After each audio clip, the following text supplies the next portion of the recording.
You know him, you love him. He's Michael Russo. He covers the Minnesota Wild for The Athletic. And Mike, so glad to have you with us today to talk Wild as part of our off-season preview.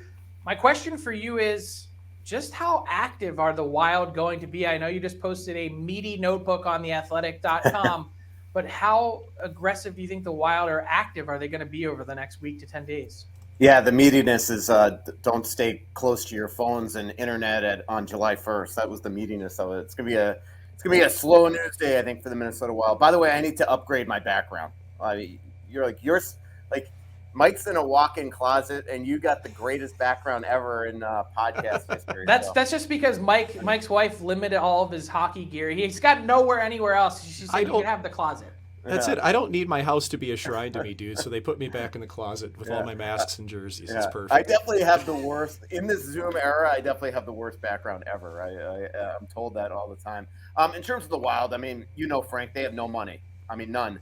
And right now they're in a holding pattern until they get Philip Gustafson signed. It's a complicated negotiation because if they go 3 years, which is what they would love to do with him, you're buying out a year of UFA, and right now the cap hit that ups the cap hit. You don't want to go 2 years with them. That takes them to UFA.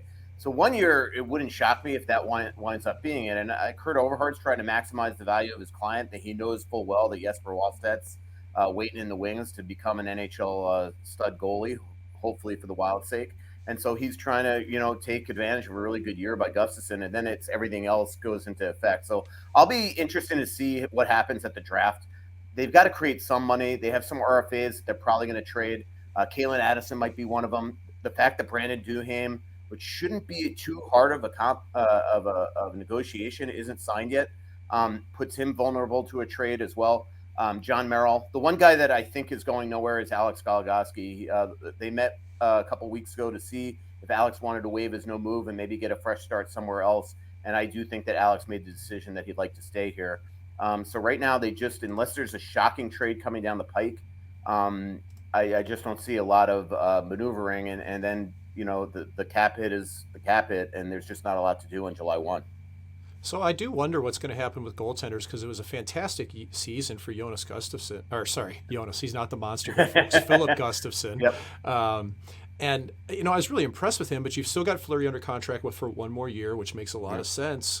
Is Gustafsson going to be more in the 2 years range? That would take him right to UFA. 3 years, you buy a year of UFA. Like you mentioned earlier, Jesper Wallstedt, he's probably 1 year away from being an NHL goaltender, which times out very well for the Wild. But Gustafsson's contract, where's this going to head to? Yeah, I mean, that's what I'm just really interested to find out here because I don't think they'd like to bring him to 2 years. I think they want to do 1 or 3.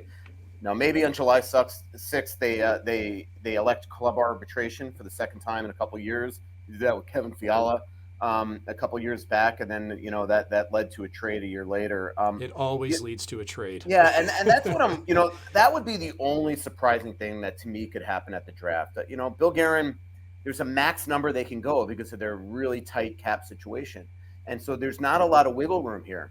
And we all know that the last time a goaltender played hardball in a negotiation with Bill Guerin, he traded him, and that was Cam Talbot. Yep. There was Cam Talbot wanted, essentially it came down to when they extended Marc-Andre Fleury, Cam Talbot going into the last year of his deal wanted an extension at a little more money too, and Bill Guerin flipped.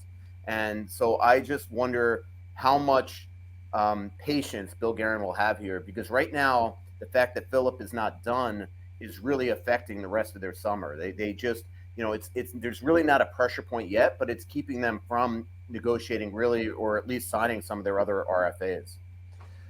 It's one of my favorite memes going on the internet. Bleep around and find out. That's certainly some of the sense I get when it comes to dealing with Bill Guerin. Mike, you did talk about Kalen Addison and Brandon Duhaime. One guy you didn't mention is Marco Rossi. What's going on there, and what's the latest? Yeah, I'll give him credit. This guy wants to be a full-time NHLer. He loves. Trust me, I visited him last year in his hometown of Austria. He was essentially my Uber driver for a couple of days, and he loves being there. What a boondoggle trip that was. Yeah, I know. I hope you tipped him. It was a tough one. Rossi, like the big thing with him is that he loves being at home, loves training at home, has a good group that he trains with. But he realized right away when Bill Guerin said, we'd really like you to stay here this summer, get stronger, skate with some skating coaches, work out. He came back, and he is now here. He's at Tria every single day working out. And I think that I find it right now highly unlikely that they're going to trade him next week, unless there's some sort of trade that they look at and somebody offers them maybe a first-round pick or a top prospect that they say, you know what, let's start over, and maybe that the player sitting there in the first round is better. I just think they're going to give Rossi a chance.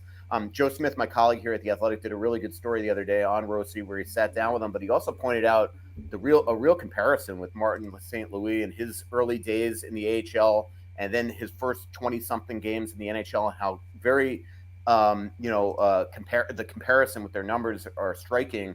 And he pointed out that you bet Calgary regrets not giving him a chance and giving up on him. And I think that's the one thing here. This is an organization that for 2 decades has not had centers, top center. And to draft this guy to be a top 6 center and then to give up on him in 2 years when he also missed a full year because of myocarditis, I just think it would be a little bit short-sighted, and I do think that they want to give him a little more patience to see if he could develop. And look, there's pressure with Jarvis and Lindell and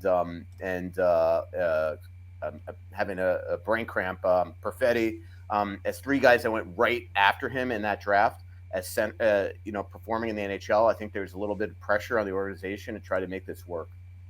Last one for me, and I'm really curious, given the market and the opportunity that may be there. We always talk about how difficult it is to acquire a center. And look, I know that the Wild have downplayed the idea that they really need a vast upgrade there. Yeah. I still look at this team on paper and say that's their big hole. If you've got guys like Lindholm and probably unlikely given he's in Winnipeg, Dubois and some others that are available this summer, could you see the Wild moving some money around to make a play for one of these guys? I don't think one name bandied about lately is Scheifele, but the problem is how much are you willing to give up for somebody that has 1 year left on his deal and you might not be able to afford on an extension anyway. And so I don't disagree with you. I mean, trust me, I've covered this team for 18 years. They have not had a number 1 center. I think their biggest thing that's keeping them from getting that next level. I've covered this league for 28 years. I've never seen a team that's won a cup that didn't have not only 1 great center, but 2 or 3. You look at what just happened in Vegas, and most of them are homegrown too. Other than Ryan O'Reilly and Jack Eichel, I look at all the centers and they're all homegrown. So I don't know what they do in this situation with the lack of cap hit. It might just have to be that they bide their time for 2 more years and deal with this. But it's a huge issue. It just is. Their centers need to be upgraded, and that's been a 23-year trend here in Minnesota. Yeah, no doubt. And I know that fans in Minnesota have been antsy. They're not only looking for a center, but looking for playoff series wins to see this team take a step forward. I've just been preaching perspective, given the dead cap hits and given all that's gone on with the fact that they're having 100+ point season in the middle of all this. I think to me is a credit to what they're building there for the other side of that. But Michael Russo, thank you so much for your perspective as usual. Fantastic. You know where to find him on theathletic.com. You know him, you love him. Take care. We'll see you in Nashville, Mike. Yep. See you, Frank. See you, Mike.